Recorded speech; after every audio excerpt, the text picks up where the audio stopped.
ये रविवारी प्रवचन रखा गया है।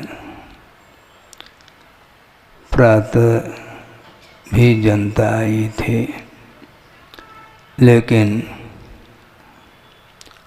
प्रवचन की दृष्टि से एक ही समय निर्धारित किया था। प्रातः काल में गुरुदेव की पूजा आप लोगों ने भक्ति पूर्वक की है और यहाँ पर आगम के अनुरूप कुछ विषय रखा जा रहा है। उसको बड़ी आस्था के साथ सुनने का प्रयास करना चाहिए, क्योंकि आस्था के बिना रास्ता प्रशस्त नहीं हो सकता। विश्वास बहुत बड़ी चीज़ है, जिसको सैद्धांतिक दृष्टि से श्रद्धान कहा है। प्रत्येक वस्तु के प्रति श्रद्धान रखा जाता है। यथार्थ श्रद्धान के बिना वह मार्ग प्रशस्त नहीं हो पाता। वैसे देखा जाए मार्ग तो प्रशस्त ही है। चलने वाले के मन में यदि प्रशस्तता नहीं है, निर्मलता नहीं है, कलुषता है, तो इसमें मार्ग का कोई भी दोष नहीं है।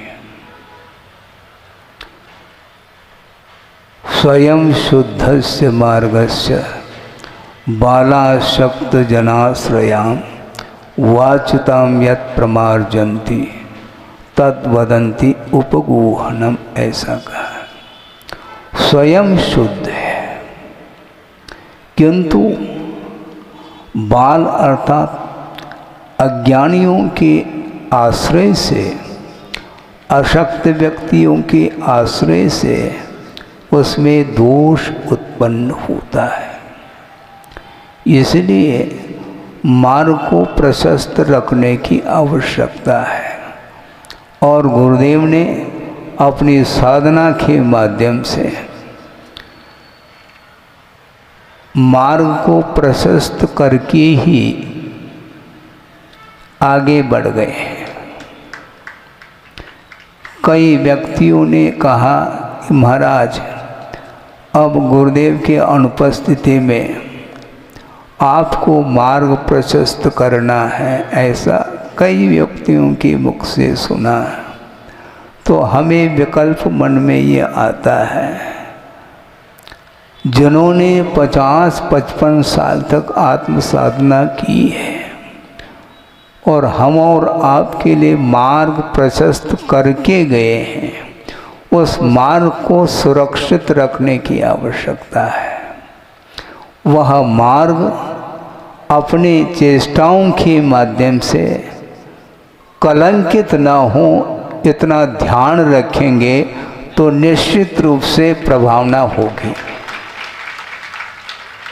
आप मार्ग पर चले अथवा न चले ये अलग विषय है, किंतु जो मार्ग प्रशस्त है उसको प्रशस्त रखने में आपका भी योगदान आवश्यक है। हाँ, मैं मंच से बोल रहा हूँ, मैं इसलिए बोल रहा हूँ क्योंकि मुझे बिठाया गया है, और जो भी यहाँ से मैं बोलूँगा वह बिना आधार के नहीं बोल सकता, न बोलूँगा। बिना आधार के कोई जिज्ञासा रखता है, कोई जिज्ञासु, उसका समाधान भी मैं नहीं दे सकता, ये भी उतना ही सत्य है। क्योंकि जिज्ञासा भी आगम के आधार से करनी चाहिए और उसका समाधान भी आगम के आधार से ही मिलेगा। लेकिन वर्तमान में ये बहुत कम देखने को मिलता है। जिज्ञासाएं उत्पन्न होती हैं, किंतु उसके आगे पीछे आगम का कोई ध्यान नहीं रखा जाता है। दूसरा, कितना पानी में है इसको देखने के लिए यदि तुम जिज्ञासा रखोगे तो वह जिज्ञासा नहीं मानी जाएगी, क्योंकि यह स्वाध्याय का अंग है। स्वाध्याय के कितने भेद हैं?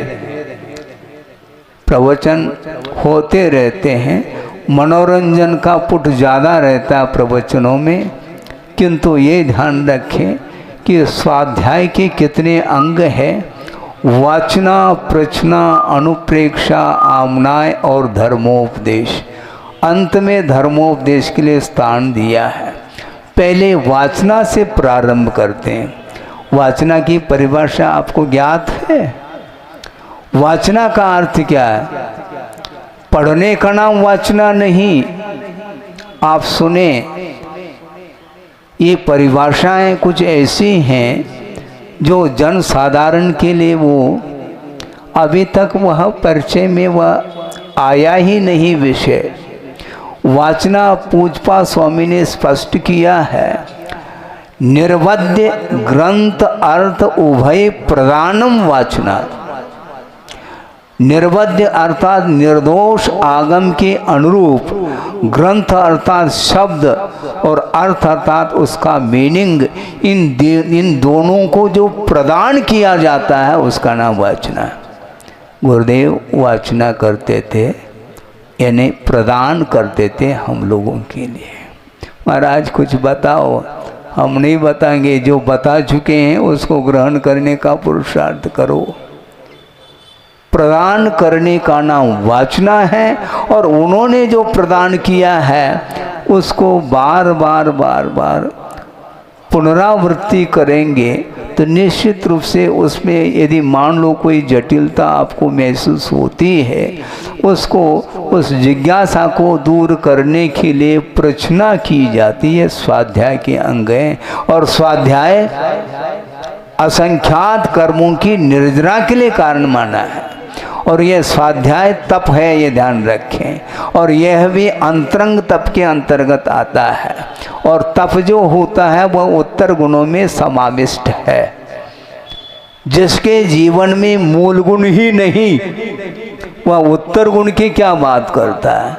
आज स्वाध्याय की बात करते हैं, लेकिन वह भी स्वाध्याय की परंपरा भी लगभग लुप्त होने जा रही है, क्योंकि इसमें एकमात्र आधुनिकता जो आई है जीवन में, उसके कारण ही आगम में क्या लिखा है, किस प्रकार हमें जीवन जीना चाहिए, क्या कर्तव्य अकर्तव्य है, क्या उचित अनुचित है, इसका कोई ख्याल नहीं रखता और जीवन व्यतीत हो रहा है। केवल जीवन को व्यतीत नहीं करना, किंतु जीवन में कुछ कल्याण की बातें सुन करके उसका शक्ति के अनुरूप अनुकरण करने का प्रयास करते हैं, तो स्वाध्याय की भी सार्थकता सिद्ध होती है। बहुत कठिन है। आप ध्यान से सुनेंगे और आपने घोषणा ही कर दी, जबकि हमने अपने मन से कोई घोषणा नहीं की चातुर्मास की, लेकिन आप लोगों ने तो घोषणा ही कर दी, और मुझे घोषणा करने की अब आवश्यकता नहीं रहेगी, क्योंकि सब कुछ आपने यहाँ पर प्रबंध कर रखा है। और स्वाध्याय करने की दृष्टि से, तत्व चर्चा आदि करने की दृष्टि से परिसर को आपने व्यवस्थित किया है। लेकिन ये ध्यान रखें, 1 घंटा प्रवचन अथवा स्वाध्याय सुनने के बाद, परिसर के बाहर जाने के बाद भी आपके भाव निर्मल बने रहने चाहिए। प्रभु के चरणों में भी हम जाते हैं, गुरु के पास भी जाते हैं, स्वाध्याय आदि भी सुनते हैं, किंतु जब तक सुनते हैं तब तक तो अपना उपयोग लगभग लगता है। मैं इसलिए कह रहा हूँ लगभग। आप बैठे हैं, उपस्थित हैं मेरे सामने, किंतु आपका मन भी उपस्थित होना चाहिए। शरीर से तो उपस्थिति है, पूरा लगभग पंडाल भर चुका है, किंतु मन के साथ भरना चाहिए। उसके बिना स्वाध्याय का कोई भी महत्व समझ में नहीं आता। तो इसलिए हमारा बार बार कहना है, आप जिज्ञासा रख सकते हैं और उस जिज्ञासा का समाधान आगम के अनुरूप मिलेगा। इसलिए वस्तुतः अपने परिणाम को निर्मल बनाने के लिए बहुत सारे साधन हैं। गृहस्थ की अपेक्षा से, श्रावकों की अपेक्षा से वीरसेन स्वामी ने भी एक प्रसंग में विषय रखा है, वह स्मरण में आ रहा है। दानम पूजा शील मुवासु चहुविहो सावयानम धम्मो। दान, पूजा, शील और उपवास यथाशक्ति, ये 4 श्रावकों के धर्म हैं। महाराज हमसे उपवास नहीं बनता, उपवास नहीं बनता है तो यदि अनुपात से ज़्यादा यदि लेंगे तो निश्चित रूप से लंघन करना पड़ेगा।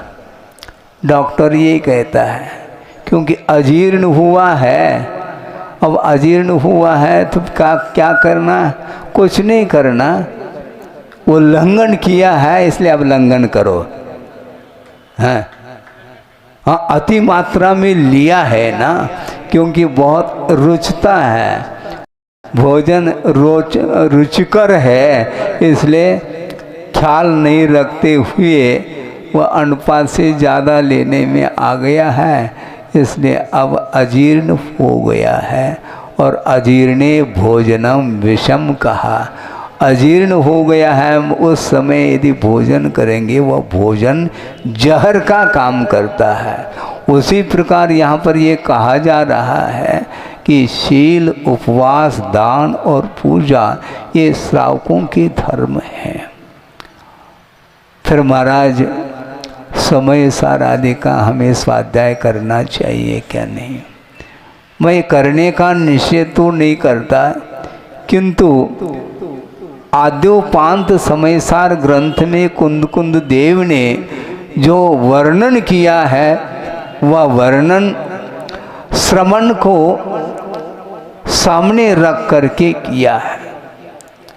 पात्र कौन है? श्रमण है, क्योंकि वहाँ पर वीतरागता का ही प्रतिपादन किया है प्रत्येक लाइन में। इसलिए गुरुदेव ने ये कहा था कि यमे का छात्र है, वह पढ़ रहा है, उसके पास भी पुस्तक किताब है, वह यमे की जो किताब है यदि जो पहली कक्षा में पढ़ रहा है छात्र उसको पढ़ने के लिए दिया जाए, उचित है क्या? वो पढ़ ही नहीं पाएगा। हाँ, क्योंकि पात्रता भी तो चाहिए। तो जो नर्सरी में भी नहीं है, कक्षा फर्स्ट में भी नहीं आया है, तो उसके योग्य ही स्वाध्याय कर लेना चाहिए। रत्नकरण श्रावकाचार्य का तो आप स्वाध्याय निरंतर किया करो, और उसके माध्यम से श्रावकों के लिए किस प्रकार आचरण करना चाहिए इसका सर्वांगीण वर्णन उस ग्रंथ में आचार्य समंतभद्र देव ने किया है। और आचार्य ज्ञान सागर जी महाराज कहा करते थे, ऐसा गुरुदेव के मुख से सुना कि यह रत्नकरण श्रावकाचार रत्नत्रय की स्तुति है। सम्यक दर्शन, सम्यक ज्ञान और सम्यक चारित्र, इन तीनों का समावेश उसमें किया है। श्रावकों को किस प्रकार आचरण करना चाहिए इसको पहले सीख लेना चाहिए। बल्कि यूँ कहना चाहिए कि आहार दान, औषध दान और अभय दान, ज्ञान दान, उपकरण दान, अनेक प्रकार के दान हैं और दान की विधि होती है। दान की विधि मात्र आहार दान की विवक्षा से ही होती ऐसा नहीं। आहार दान के प्रसंग में भी विधिवत ही आहार दिया जाता है, उसी प्रकार ज्ञान दान भी विधिवत ही होना चाहिए। उसके बिना कभी भी वह आगम का सदुपयोग नहीं हो पाएगा। प्रसंग के अनुरूप हमने शायद पहले भी कहा होगा, फिर से जनता बैठी है, उस प्रसंग को रखना चाहता हूँ। गुरुदेव के सामने एक विद्वान ने कहा कि महाराज, कि महावीर भगवान के सिद्धांत को घर घर पहुंचाना चाहिए, यहाँ तक कि आउट ऑफ कंट्री में भी इसका प्रचार प्रसार होना चाहिए। महाराज आपका क्या मन है? गुरुदेव ने कहा, मैं आपका समर्थन नहीं कर सकता। क्या बात है महाराज? इसलिए समर्थन नहीं कर सकता कि आउट ऑफ कंट्री में जो लोग हैं उनकी जीवनचर्या के बारे में तो कुछ सोचो, विचार करो। जिन्होंने मद्य मधु मांस का परित्याग नहीं किया है, सप्त व्यसन का त्याग नहीं किया है, जिसके जीवन में अहिंसा के विषय में कोई भी ज्ञान ही नहीं है, भौतिक क्षेत्र में उसका ज्ञान काम कर रहा है, इसलिए पात्रा पात्र का ख्याल रखना चाहिए। पूर्व भूमिका के बिना जिस किसी के सामने हम आगम को रखेंगे तो आगम का अनादर होगा, ये ध्यान रखो। ऐसा गुरुदेव ने कहा है। ये न्यूज़पेपर नहीं है जिस किसी के हाथ में हम आगम को दे दें। ये स्वाध्याय है और प्रचनारूप स्वाध्याय को भी मर्यादित रखना चाहिए। इसको चैनल के माध्यम से यदि मान लो यत्र तत्र प्रचार करने की अपेक्षा से उपयोग करते हैं, निश्चित रूप से आगम का दुरुपयोग होगा, ये ध्यान रखें। लग सकता है आपको कि महाराज आपकी आज क्या हो गया, आपको हुआ कुछ नहीं है, गर्मी तो नहीं बढ़ी, गर्मी बिल्कुल नहीं बढ़ी है। हाँ, किंतु कहना भी आवश्यक है, क्योंकि यदि नहीं कहेंगे तो निश्चित रूप से दुरुपयोग होता चला जाएगा। और गुरुदेव ने ये कहा था, ज्ञान का यदि दुरुपयोग करता है कोई भी व्यक्ति, उससे बढ़कर के कोई भी अपराध नहीं माना जाता, जिसको प्रज्ञापराध कहा है। प्रज्ञा का अपराध ठीक नहीं। प्रज्ञा का अपराध क्या होता है महाराज? प्रज्ञा का जो दुरुपयोग करता है वही प्रज्ञा का अपराध माना जाता है।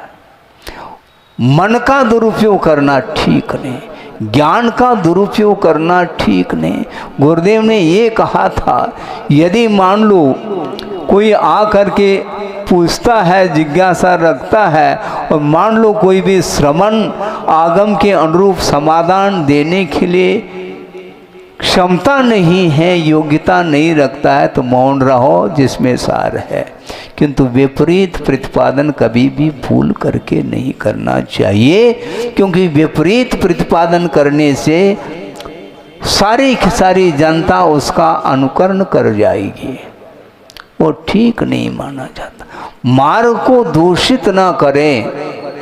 हाँ, मार्ग को दूषित करने से पूरा मार्ग ही समाप्त हो जाता है और उसका दोष स्वयं की ओर पर जाता है। इसलिए गुरुदेव ने कहा, ये ध्यान रखो, बीज का वपन करना है, जहाँ कहीं भी मत करो। पाषाण खंड पर यदि बीज का वपन करेंगे तो कभी भी वह बीज अच्छे क्वालिटी का भी क्यों ना हो, वो कभी भी अंकुरित नहीं हो सकता। हाँ, इसलिए विधिवत ही होना चाहिए। कृषक को देखो, जेठ के महीने में वह हल चलाता है और भूमि को व्यवस्थित करता है। भूमि में जो कठोरता आई है उसको वह मुलायम बना देता है, और आषाढ़ में अथवा सावन के आसपास समय पर वह बीज का वपन करता है और उसके लिए खाद आदि दे देता है, तो समय पर वह बीज अंकुरित होकर के फलित हो सकता है। इसलिए हमेशा आगम के अनुरूप बोले, और आगम के अनुरूप वही बोल सकता है। गुरुदेव ने ये भी बात रखी थी, हमने गुरुदेव के सानिध्य में जो सुनने का मुझे सौभाग्य प्राप्त हुआ, मुझे ज़्यादा पुरुषार्थ करने की आवश्यकता इसलिए नहीं पड़ती क्योंकि उन्होंने क्या नहीं दिया है, सब कुछ दिया है उन्होंने। हम कुछ देने के लिए, मेरे पास कुछ भी नहीं है, ध्यान रखो। मैं देने के लिए नहीं बैठा हूँ, मैं केवल दोहराने के लिए बैठा हूँ, ये ध्यान रखना है। गुरुदेव ने जो कहा है उसको दोहराना है, किंतु राह तो एक ही रहेगा, दो राह नहीं हो सकते, ये ध्यान रखो। हाँ, आगम के अनुरूप समर्पण भाव के साथ सुनने का प्रयास करिएगा। ज़्यादा पढ़ने की अपेक्षा से अल्प मात्रा में भी पढ़ो, किंतु बार बार यदि पढ़ते हैं तो निश्चित रूप से आगम में जो लिखा गया विषय है, जो उसकी गहराई है, वह समझ में आ सकती है। और एक बार समझ में आएगी और यदि समर्पण भाव है तो उसका अनुकरण भी अपने जीवन में कर सकता है। इसलिए हमारा यही कहना है, समय तो आगे बढ़ रहा है, बढ़ेगा। वो 357 हुए हैं, समय अभी है तो सुनते जाओ। लेकिन ये ध्यान रखो, केवल सुनना नहीं, सुनना और सुनाना बहुत सरल है, किंतु अनुकरण करना बहुत कठिन होता है। सुनाने में क्या दिक्कत है, थोड़ा सा अध्ययन कर लिया, थोड़ा श्रम कर लिया तो क्षोभम बढ़ जाता है, फिर बाद में सुनाने के लिए वह बैठ जाता है। और सुनने वालों की संख्या भी कम नहीं है और सुनाने वालों की संख्या भी कम नहीं, किंतु अनुकरण करने वालों की संख्या विरल है, ऐसा स्वयं आगमकारों ने कहा है। इसलिए अनुकरण की बात करो। प्रैक्टिकल पेपर है ये, थ्योरेटिकल नहीं है, प्रयोगात्मक धर्म है, अपने जीवन में प्रयोग में लाना चाहिए। इसलिए सप्त व्यसन का त्याग होना चाहिए, उसके बिना पात्रता नहीं आती। सामान्य रूप से उपदेश देना अलग विषय है, किंतु आगम के जो मार्मिक विषय है उसको जिस किसी के सामने यदि रखेंगे तो उसका अनादर हो सकता है, इसलिए नहीं करना चाहिए। इसलिए विधिवत होना चाहिए। विधि द्रव्य दात्री पात्र विशेषा तद विशेष कहा। हाँ, तस्य दानस्य विशेष, उस दान में विशेषता आती है, विधि होनी चाहिए। विधि है? प्रतिदिन देखता हूँ मैं चौके में, महाराज आप पोल खोल रहे हैं, पोल है नहीं, वो प्रकट है, उसको क्या पोल थोड़ी, वो बाहर दिख रहा है। नवदा भक्ति पूर्वक ही दान दिया जाता है और स्वस्य अतिसर्ग, अपना त्याग होता, दूसरे का नहीं। और विधिवत होना चाहिए, रुचिवत नहीं होना चाहिए। एक व्यक्ति ने कहा कि महाराज आज मैंने 20 महाराज को आहार दे दिया। अच्छा, बहुत बड़ा पुण्य का अर्जन कर लिया।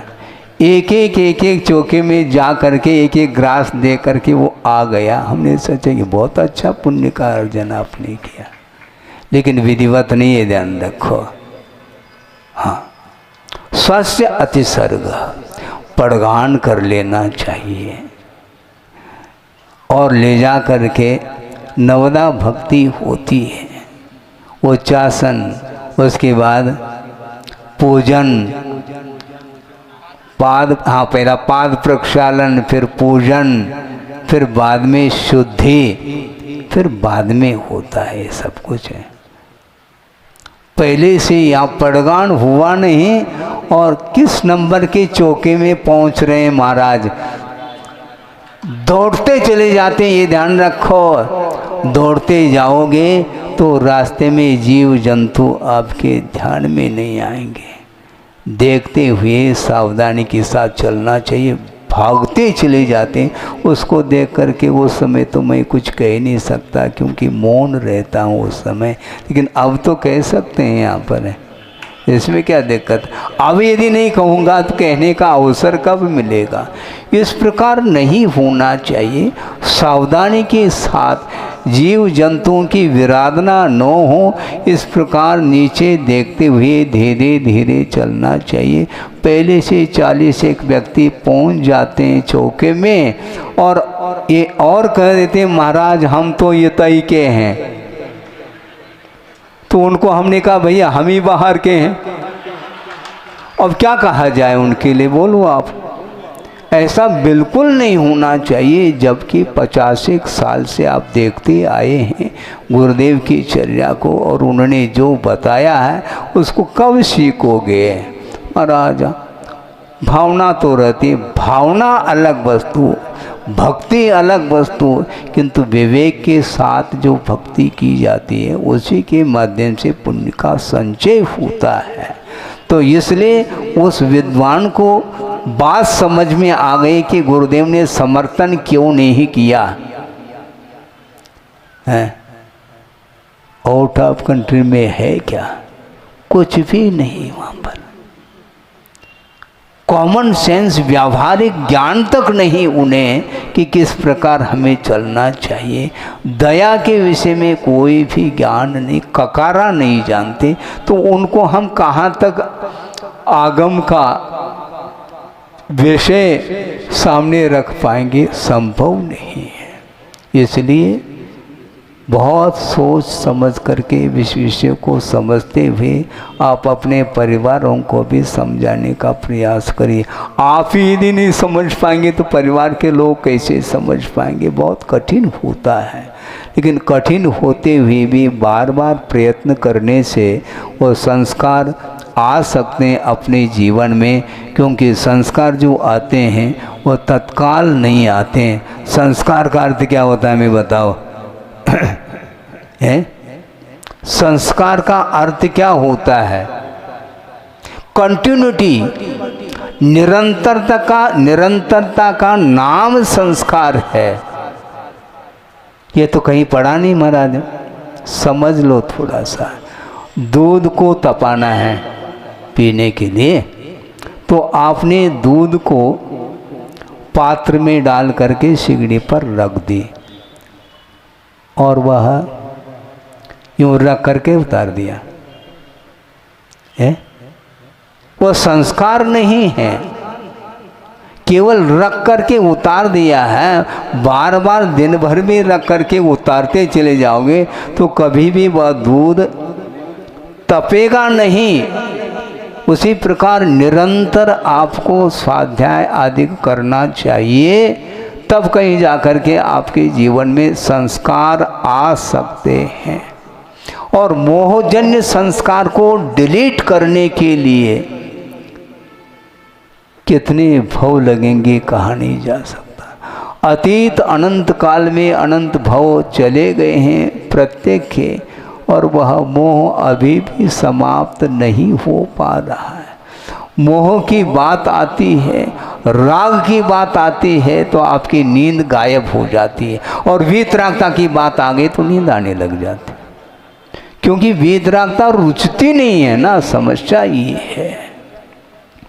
इससे भी ज़्यादा संख्या में जनता आ सकती है यदि यहाँ पर राग का कोई कार्यक्रम रख दिया जाए, कोई प्रोग्राम। फिर देख लो रात के 10 बजे भी रख दे तो 8 बजे आकर के ही उपस्थिति होगी उनकी।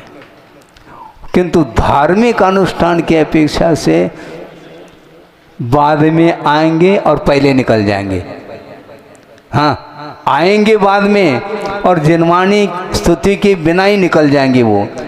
ऐसा क्यों होता है, क्यों मत पूछो। इसी को बोलते धर्म के प्रति रुचि कम होती चली जा रही है। इसलिए संस्कार देने के लिए निरंतरता की आवश्यकता है। मोह की अंत्येष्टि करना है बंधुओं, ये ध्यान रखो। मोह को बढ़ाना नहीं, राग को बढ़ाना नहीं, किंतु राग को समाप्त करना है। क्योंकि यह राग आग दहे सदा ताते समामृत से ही है। चिर भजे विषय कषाय अब तो त्याग निज पद पेई। छड़ाला की पंक्ति तो कम से कम दोहराओ।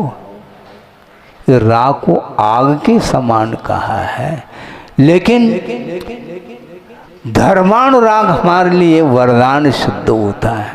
दो प्रकार के राग हैं, एक विषयानुराग और एक धर्मानुराग। विषय संबंधी जो राग है वह संसार के लिए कारण है, और धर्म के प्रति जो अनुराग उमड़ता है उसके माध्यम से मोक्ष मार्ग और प्रशस्त होता चला जाता है।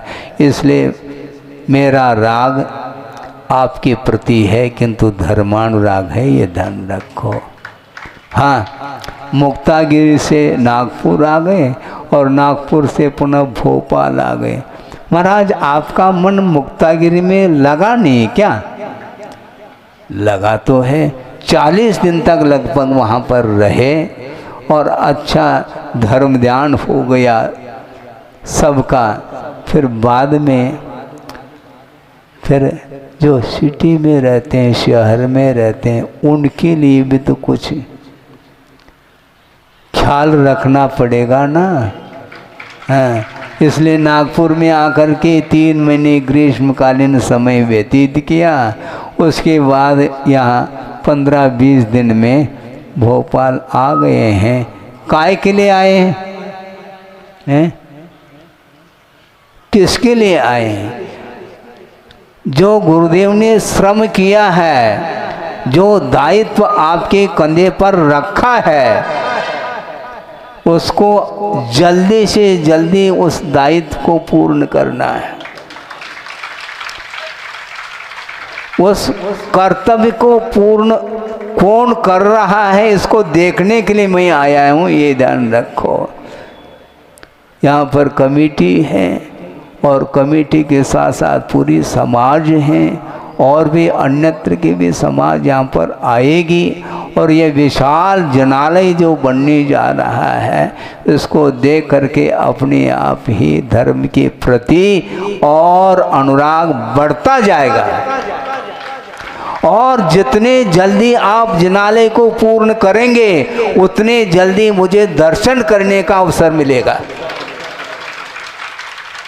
और जितना विलंब करेंगे तो हमें दर्शन विलंब से मिलेंगे, ये ध्यान रखो। सुन रहे क्या नहीं? पूरा प्रवचन भूल जाओ लेकिन ये पंक्ति तो याद रखो। हाँ हाँ हाँ, पूरा प्रवचन भूल जाओ, कोई बाधा नहीं, लेकिन ये जो मुख्य जो उद्देश्य है, क्योंकि श्रावकों की अपेक्षा से कहा दान, पूजा, शील और उपवास। आप पूजन करेंगे और दर्शन करेंगे, और जो पूजक आएंगे उनके लिए भी आप स्थान देंगे।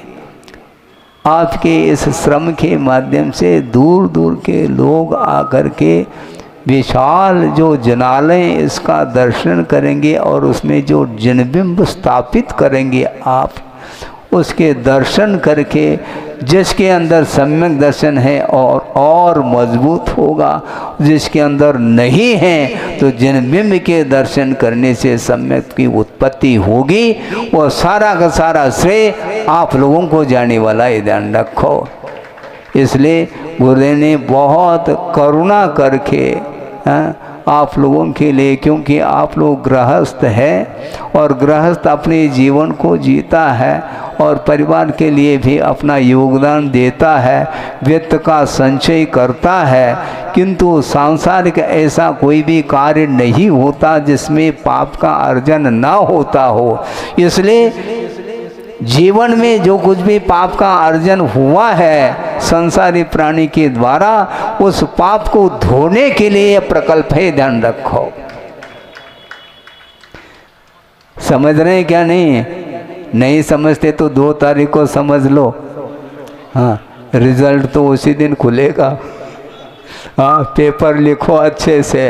हाँ, गुरुदेव ने हमें भी पेपर दिया है लिखने के लिए और आप लोगों के लिए भी दिया है, इसलिए हम अपने कर्तव्य की दृष्टि से जो भी गुरुदेव ने कहा है उसको करते चले जाएंगे।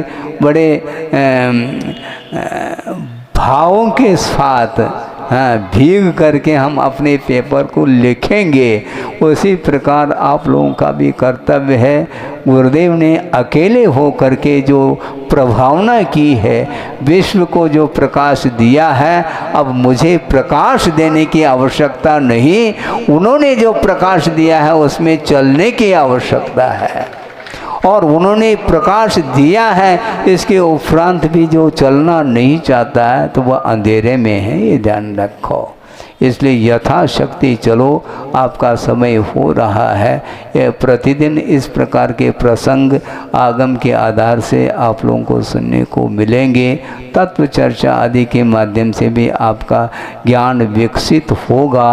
हो इस पवित्र भावना के साथ अहिंसा परमो धर्म की जय। बोधि समाधि परिणाम शुद्धि स्वात्मोपलब्धि शिव शोक शुद्धि चिंतामणिम चिंतित वस्तुदाने त्वां वंदमानस्य ममास्तु देवी। परम पूज्य आचार्य गुरुवर श्री विद्यासागर जी मुनि महाराज की जय।